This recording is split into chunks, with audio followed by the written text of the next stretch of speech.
Ito na guys, pinagsama-sama ko ng ating mga future breeders, no? Kita nyo naman, tumatrabaho agad ang ating barako. Ayan.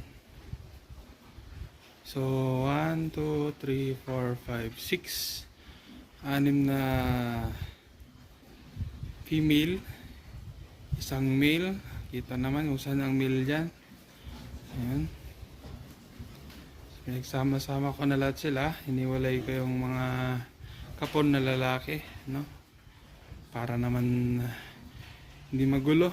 Tsaka ipipure organic kasi natin yung mga lalaki kasi para malinamnam. Itong mga future breeder natin, papakainin ko na ng mga breeder feeds. I mean, breeder mash.